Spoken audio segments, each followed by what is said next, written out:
Hi, welcome to another powerful session here on the best year of your life. And today we're here with Ken Honda, and our focus today on the summit is financial health and well-being and abundance. And I can't think of anybody better to talk about that with than Ken Honda, the author of Happy Money. Welcome, Ken. Thank you, Fleet. This is such a great pleasure for me to be on your show.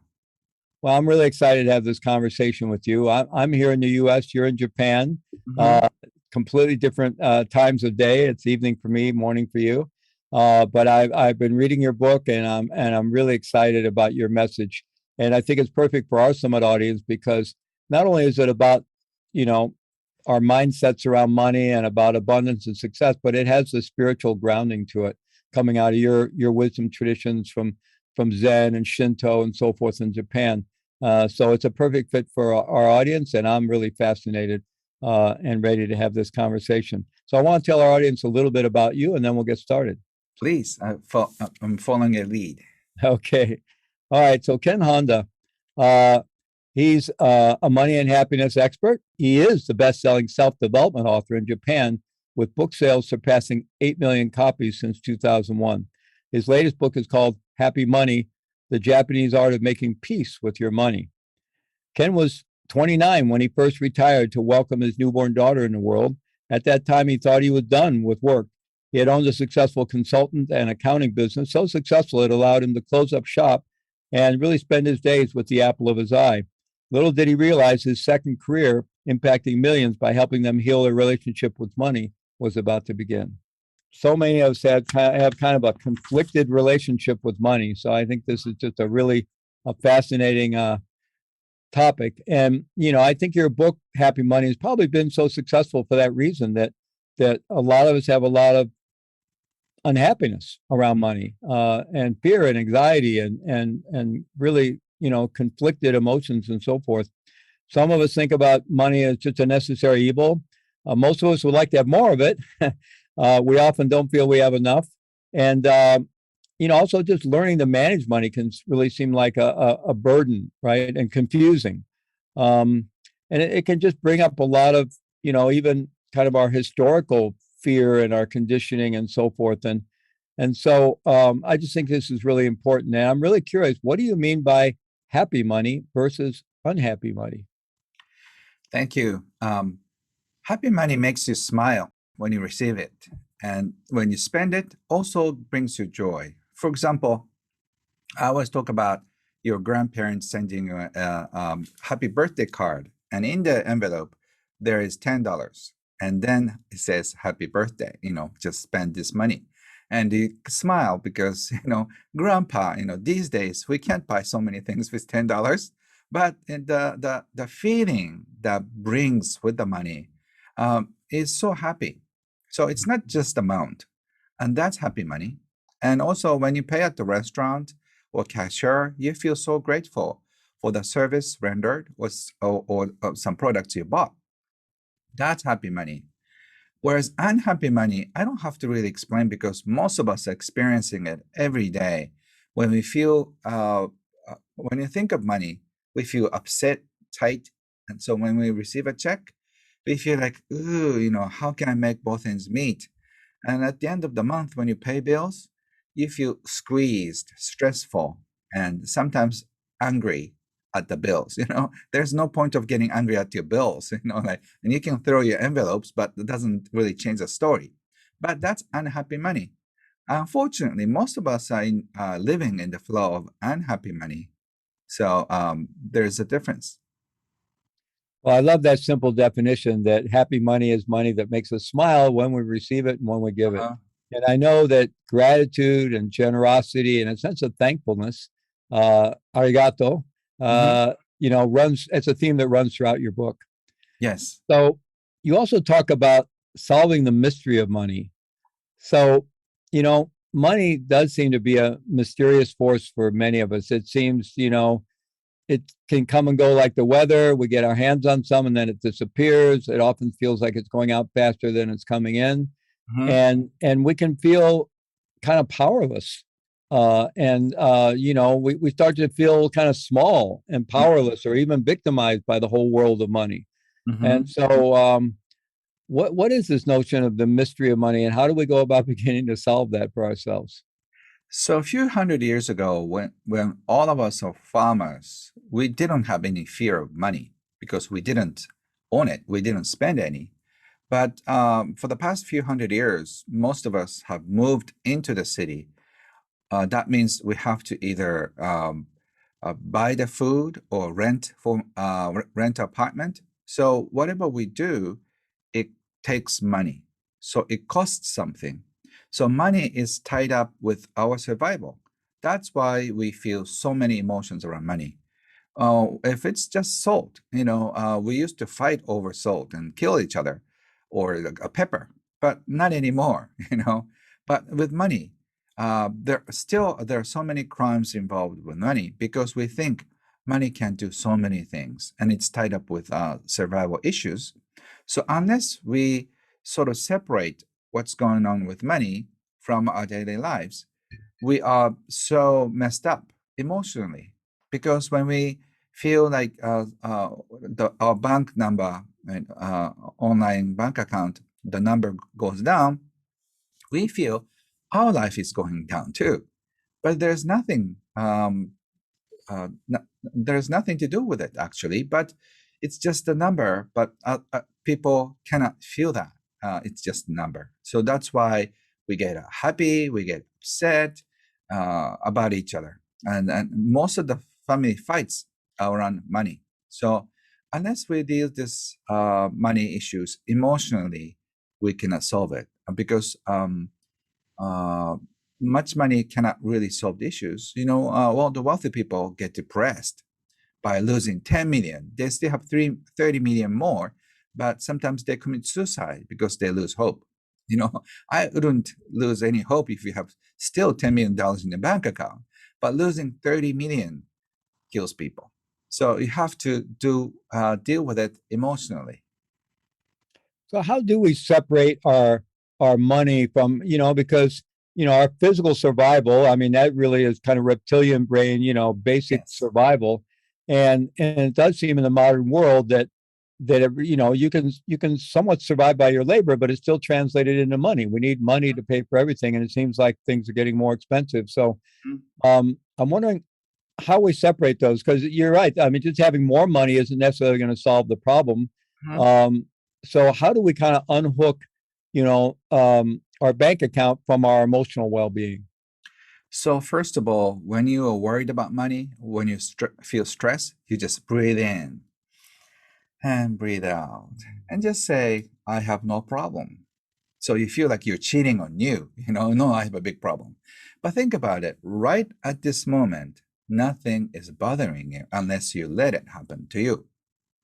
So numbers are sort of like an illusion, but when you borrow money and you have so much mortgage or some debt on your credit card, you feel so burdened. So you have to really separate the feeling. You don't have to feel burdened by the debt, but we feel so almost like all the entire life we've been exposed to stress from money. So the first understanding is that you can have control over money, at least emotionally, right now at this second. And if you know that, you'll be probably curious how. See? And then it goes, your emotional status doesn't need to be affected by your financial status. It doesn't really matter if you're a millionaire, billionaire, or you have so much debt. You can still feel happy once you decided to have peace of mind. And if you don't pay attention to what's going on in you emotionally, it's so sad that you have to let emotional stress ruin your life. And the same thing goes with relationship stress, and also work-related stress. You don't have to let them ruin your life. And understanding these little things really help. But most of the times we feel so overwhelmed when it comes to money issues. Well, I really like the way you brought that into being in the present moment. And I know a lot of our audience are mindfulness practitioners, meditation practitioners. I know they're going to relate with that. Mhm. And and you're right here in the present moment, we're okay, and we create most of our stress by either, agonizing about the past or imagining a future, right? And but right here in the moment, we're fundamentally okay. And Mm. at the same time, I think some people might say, well, okay, I can take a breath, come into the moment and let go of whatever stress I'm feeling. But maybe I have a family and I still have to put food on the table and the rent's due and I can't make my car payment and my kids, I'm worried, so and obviously we're gonna do a better job of figuring that out if we're less stressed. But nonetheless, it can be hard for people just to take a breath and go, okay, I'm actually okay. I don't have a problem with money when in fact they're worried about money. Yes. So, and after that, after you take a breath, you start figuring out practically what you're supposed to do. With a consulting and accounting background, I'm a practical person as well. So you have to start planning well. But if you're overwhelmed emotionally, you're the whole system freezes. Mhm. So that's why I'm suggesting that right now, why don't you take control at least emotionally? So And that's the practically, first step. yeah, and practically speaking, money problem comes only two things.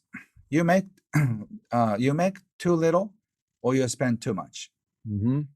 So you may have to cut down your expenses, and also you may have to increase your income too. There are ways, especially in North America. I feel sorry for them because um, um, many North American people are exposed to so many messages about spending. You're supposed to spend on cars and houses. If you have a nice, fancy car, how about the second car? If you have a beautiful home, how about your summer home in the mountains? How about by the sea? So you have to have three or four, or like, and all the kids have been programmed at school and by commercials and internet, and I think it's spreading everywhere. But still, North American people are far more exposed to this materialism, and also like the more is better. So we probably tend to spend too much on something we don't even appreciate. So Absolutely. yeah, Yeah. so you may cut down certain costs. You may downsize your lifestyle. Your kids may not need to go to private school if you can't afford one, and maybe if you cannot afford any school, how about homeschooling? So I taught my daughter with homeschooling, so it didn't cost us anything. So there are so many creative ways to cut down cost. For example, you don't have to follow other people's ideas, and Mhm. you don't need to have like 20 fancy jackets. You need only probably one for funeral and a wedding. If you really seriously want to take control over your finances. And also the other thing is you have to increase your income. That's another separate story. But basically, you have to do two things. Yeah, I love that. And we actually have another day on today's focus is financial health and well-being and abundance. Mhm.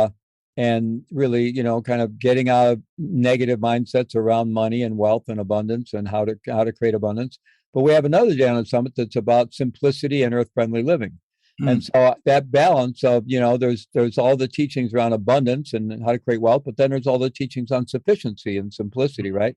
So for any one of us, we can find that balance that works for us, right? In terms of who we are in our life and our needs by, Yeah. working with both income and expenses and finding that happy medium. Yeah, Yes, absolutely. exactly. And the food is the same thing. You're supposed to eat so much every day. In a North American restaurant, there's so much food is served. You've been to Japan, so you understand how little we serve, right? And like if the serving is big, you tend to eat more, and you don't need any doggy bags, in my opinion. But you're just fed so much, so you're supposed to eat more, earn more, and then everything is driven by doing more. So that's difficult when you go up against the current. But if you cannot take control of what's going on, you feel overwhelmed. So you may have to cut down your internet exposure somewhat too, because without knowing, we've been brainwashed to spend more on the things we don't enjoy. So there are so many things you have to know about money because we do things automatically. But why? You have to ask hundreds of questions around money. Why do you do that? Why didn't you do that? So by asking the happy questions, your life will be brought back to happy money. Well, I love simplifying it this way. You also brought up food and diet a lot, so concerned about that. Well, there's all kinds of fancy diets, but it really comes down to eat less and move more. Yes. And when you're talking about our financial health and well-being, it's really spend less and make more, right? Generate more. So in your book, you talk about money EQ and money IQ. So Yes. emotional intelligence and intellectual intelligence. So tell us about that. What do you mean by that?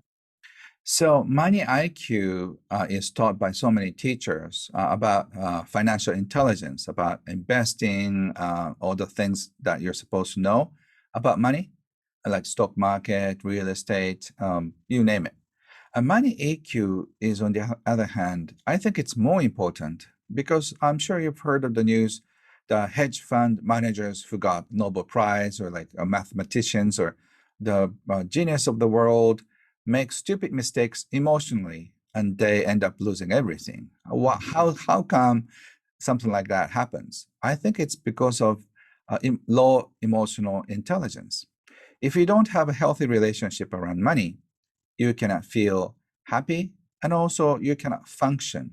So you have to have both high money IQ and high money EQ in order to be happy and have an abundant lifestyle. So money EQ is very important. There are 4 principles which I may talk about, like appreciating what money when money comes in and out, and trusting the flow, and receive well, and also share your wealth.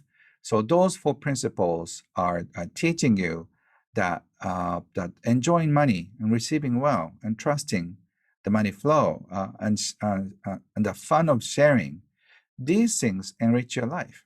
But we are so tied up with fear.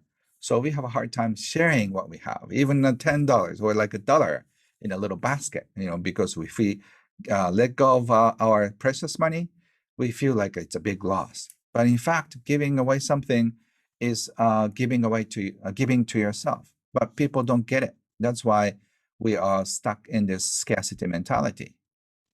Well, I want to talk more about that sense of flow in a moment, but I know a strong influence for you, maybe one of your mentors was, if I'm pronouncing it correctly, Wahei Takeda, Yes. and who is an extremely successful Japanese business person, investor, and philanthropist. There he is. Yes. Yes. Look at it smile. Beautiful. Beautiful. Yes. Absolutely. Yeah. Radiant. Yes. He passed away a few years ago. He used to be called Warren Buffett of Japan. He became super success by investing. Before that, he built his fortune by selling cookies for babies and kids. Wow. So he was one of the happiest men ever, and also wealthiest man ever I've met. And he taught me about this principle around money EQ. And I think, at least in part, that draws on the Shinto tradition in Japan. And was there there was a word in your book, was it Mara? Yes. Maro up. Yeah. He meant magokoro means sincerity or your pure heart. And Wahei said, by raising your vibration, by being more sincere person, you impact the world. By doing so, you receive more money and happiness, is his idea. So by appreciating what you have in your life and by being generous with other people, the world will become more generous for you. That's the idea he used to teach me. So that's why I have found so much joy in giving away things. Like I've been giving away my physical booklets to 2.3 million people at my own cost. So I've been so generous with giving. That's why I think I got 8 million copies of sales. So giving away 2 million copies, I got $8 million, 8 million worth of books. So whatever I invested, I gave away came back a few times more. So what he taught us, share more, share who you are, share what you have. By doing so, you'll be more abundant. You'll also be happier, right? Yes, because people thought I was crazy because I was giving away my booklet which I could have sold, but people are so happy and that they had a deep connection with me. So that's why when I started becoming an author, by the time I gave away 100,000 copies of my physical booklets on happiness and money, which you can download in English for free, people knew me. Enough people knew me. So that first book I published became an instant national bestseller. So giving works is what I want to share. Yeah, absolutely. And there are many teachers that who teach about success and abundance that talk about the connection between generosity and abundance and wealth and about that flow. Like there's a natural energetic flow of, I mean, we call it money, but it's resources. And there's a natural energetic flow of that. And if we get in that flow, then we can be happy and we'll have abundance and whatever our particular personal situation is. But it's really about getting in that flow. So could you talk more about the very direct connection between generosity and money? Because I think sometimes we think, well, I need to hold on to my money more tightly, and the idea of, I'm going to give away more and then I'm going to have more abundance seems counterintuitive. Yes. So, that's also another confusion that people must be feeling. So think of food. So when you just eat food, like getting money, right? So you want to keep into your system as much as possible, and then think about it. You eat. I'm not going to the bathroom. I'm going to hold on to food I ate. Do you think you can become healthy? It's a pretty strong analogy there. Yeah. Yeah. So you have to release somewhat, right? So eat enough, the right amount of food, and then release well. Like eat well, release well. That is the essence of health. So think about it. When you receive money, you release it well. Actually, we are living in the flow of money. By receiving money, we spend it. We spend money. So we are in the flow of giving and receiving. Actually, so when you can enjoy and trust this flow, which is money EQ number principle 3, you feel like, as long as I can do that, I'm okay. But we tend to feel so much fear, so much anxiety around just believing or trusting the flow. That's why we have a hard time. Maybe if I hold on to it, but if you hold on to it, like say if you don't release, if you don't go to the bathroom, just say 2 or 3 days, you don't want to eat any more food because it's stuck in your system. So it's the same thing. If you don't have the right healthy flow, you cannot welcome another flow. That's also my experiences too. I lost $100,000 before having $100,000 as an asset. I lost $1 million before I achieved my financial independence. So you have to, lose well, in order to receive well. And if you just hold on to $1,000, nothing happens. Just $1,000. By releasing, by investing your money, by investing in yourself, by spending something happens. So life is actually in this flow of action. By meeting people, some people bad, some people could take advantage of you, but some people are very generous and they just raise you up.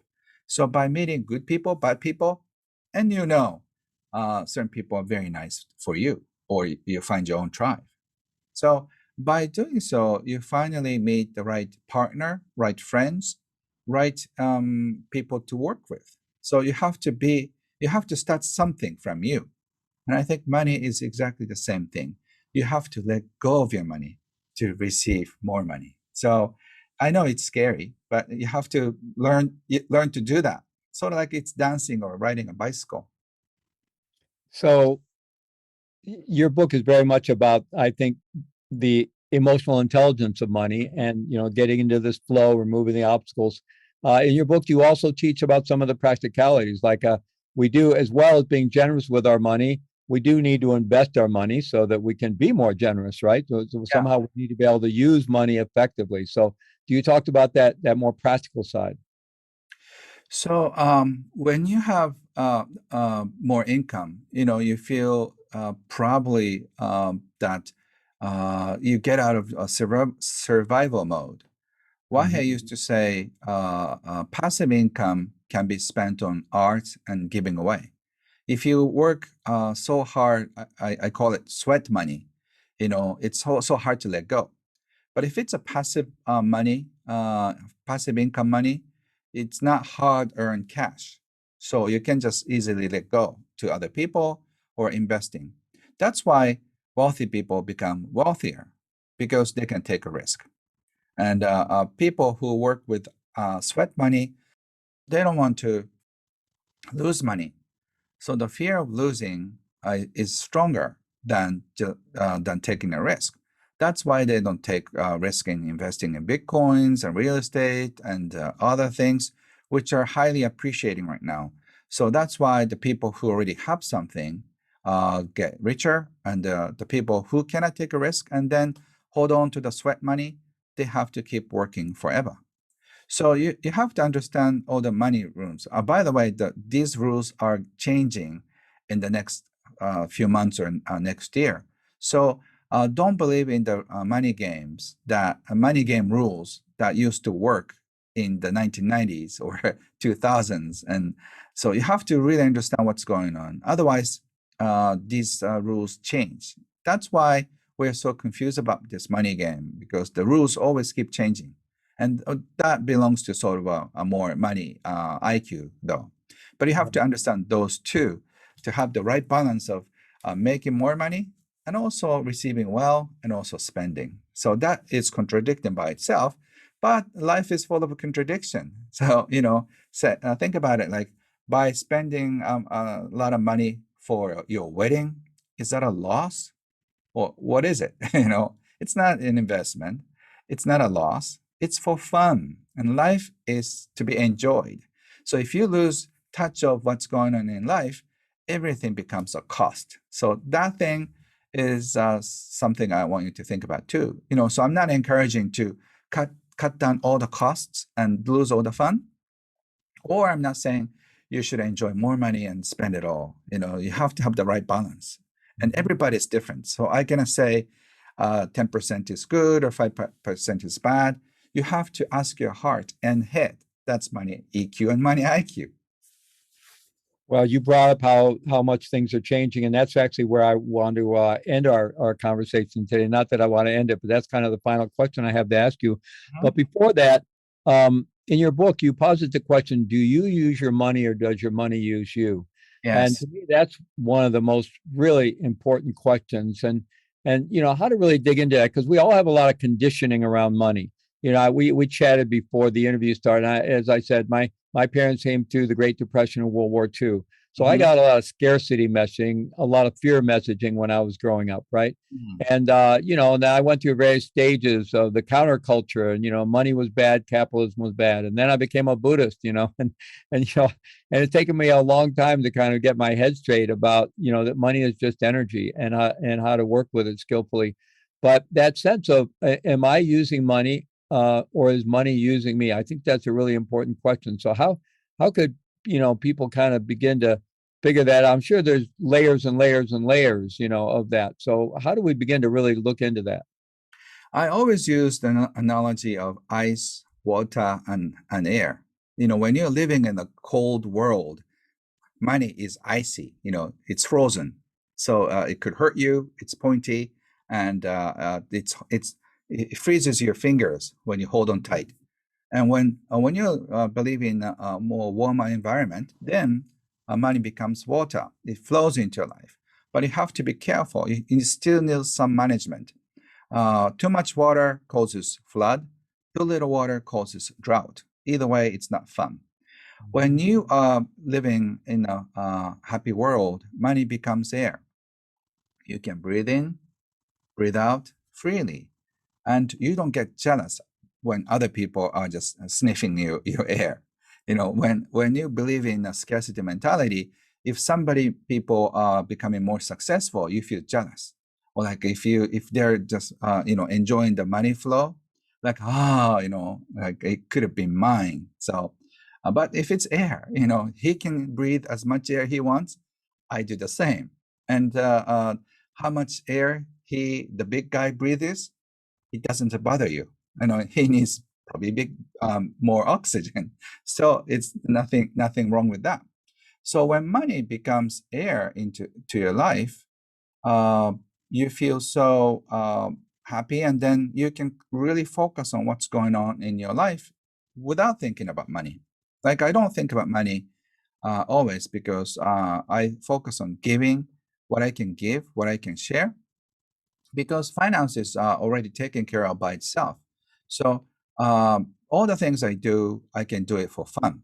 Sometimes I receive money, sometimes I don't. Like this interview is so much fun and honor for me, but I don't receive any funds, money. But it doesn't make any difference if I receive money or not, because I'm financially independent. I can get to enjoy giving without money or giving with money. So either way, if you get out of survival mode, make both ends meet, and make your financial life more under control, you will enjoy the money flow, both coming in and going out. And if you have more than enough, then you can get out of the survival mode. But the funny thing is, once you're out of the survival mode, somehow you get richer faster, because the more people want to ask you to do something with a higher amount of money. So it's an irony that the fact is that when you reach some financial independence, that's when you start getting more money. And the love is the same thing. I have a guy who's not good at relationship. He was not popular at all, but once he got somehow very popular, he was asked to go on a date for like 4 or 5 women at the same time. And he was telling me, like, Ken, 5 years ago, I had a hard time doing even one date in a year, but now I have to turn down all the women. What's going on? Somehow, once you become popular, you have the energy that I don't need you to like me. And then people can find it more attractive. So you have to get out of the survival mode and then make both ends meet.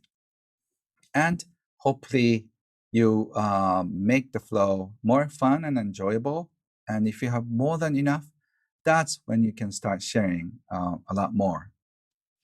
Well, I think a lot of people may be thinking, okay, well, how do I get out of survival mode? And I realize there's a lot of practical, and there's, a lot of really good books about how even if we really are in survival mode, there's small steps we can start taking to shift out of that world where we're just trading hours for dollars at that survival level. But I think I really encourage everyone to explore your book and these teachings around kind of the inner part of this, because, I know there's some teachers that talk about that we all have kind of like a money blueprint. It's like our conditioning is there. And even if we got all the practical knowledge in the world on how to make more money, if we started making more money than our inner conditioning says we are able to do, we would sabotage it in some way. It's like we've got this conditioning. So if we really want things to change, the place to start, I think what you're saying, is with ourselves, to change our own attitude, to change our own mindset, to get out of that scarcity mentality. And then, we'll probably be able to figure out how to start, as you said, lower our expenses, increase our income, get out of survival mode. But it really starts with the mindset. Mm-hmm. Yeah. So you mentioned before about, the money game, and the money game certainly favors those who already have money. At least it has in the past. I know Tony Robbins wrote a great book because he wanted to kind of even the playing field for the ordinary investor, to give some of the, secrets. He interviewed a lot of the top investors in the world. So I think very helpful there. But things are changing so quickly now. That book may not even be accurate because, we have the whole Bitcoin revolution, the cryptocurrency, blockchain revolution happening. And that's starting to shift very quickly. And then we have artificial intelligence that's just, technology accelerating so quickly, and it's going to change the landscape of jobs and professions. And And we're moving into a very uncertain world, but at the same time, at least the way I see it, it's a very fluid world with tremendous opportunity if we're willing to embrace it and educate ourselves. But it is completely changing, and it's changing rapidly. So I'd like to invite you to kind of pull out your crystal ball for a minute and say, like, Ken, where are we headed? Where are we headed, and how do we educate ourselves to be prepared for everything changing very quickly, especially as it relates to how you manage money and create wealth? So all the money game have been played on scarcity. So for the past 400 years, we've been playing this game under the capitalism. But the socialism is almost gone, and then Chinese bubble is going to burst very soon because of the biggest one of the biggest real estate company, Evergrande Corporation, is filing bankruptcy. Is on the verge. So and 30% of GDP of China is with real estate related industry. So that kind of burst is going to influence every one of us on this planet. So the whole capitalism, the history is changing, is what I'm conceiving. So probably, I cannot predict certain things because nobody can, but we're going to experience a big turmoil, which is sort of on the way in the past few months, or the longest a year, and then things are going to turn around. So instead of just valuing how much money we have in a bank account, it's more of who we are connected to and who we are supported by. So financial independence in terms of currency, money, visible assets, they don't seem to count as much as invisible assets, which I'm teaching a lot. Invisible assets is your connection with your friends, your relatives, your clients. Those things were not counted as assets, but I think it's going to be more valuable in your heart and your head, and also currency-wise. Say if there is a collapse of financial system, but if you have still many friends and clients who can support you, you have nothing to worry about. So you have to always keep watching what's going on, and the rules of money can change instantly, and you have to change. You have to see the change of tide. That's more about money IQ, but with in regard to money EQ, you have to find your peace. No matter the stocks goes up or goes down, big currency goes up and goes down. Find your own peace. Otherwise, you lose your mind in this coming age, because what you thought is true is not, and what you thought is normal is not. So you have to come up with a new way of living, and I think it's starting now. So I'm more excited about this beautiful change because it's going to unite us closer. So we have more struggles, but I think all the people on this planet Earth are sort of connected to one another, both financially, emotionally, culturally. So it's going to be chaotic, but I think we're going to enjoy more of a global friendship. And I think it's on the way. Wow, that's a wonderful vision, even though it may be a bit chaotic getting there. Yeah, a But little scary, but exciting. yeah, it's really important what you're talking about, because I didn't mention the climate emergency, the growing climate crisis. All this could create all kinds of destabilization, and we could see collapses of elements of the financial system, and so a lot of people are. I think that points to what you're talking about before, the importance of not only having the ability to create income, or it could be just the ability to provide value, right? To provide value, but also learning sufficiency, learning how to downscale, and then localizing, so that that my wife and I have been really trying to connect more with the place where we live. Fortunately, we live in a little village out in the country, sort of, and we have a farm share. We grow our own food. We're getting more connected to our neighbors. So if things fall apart, it's who you're connected to and what you're able to generate yourself, right?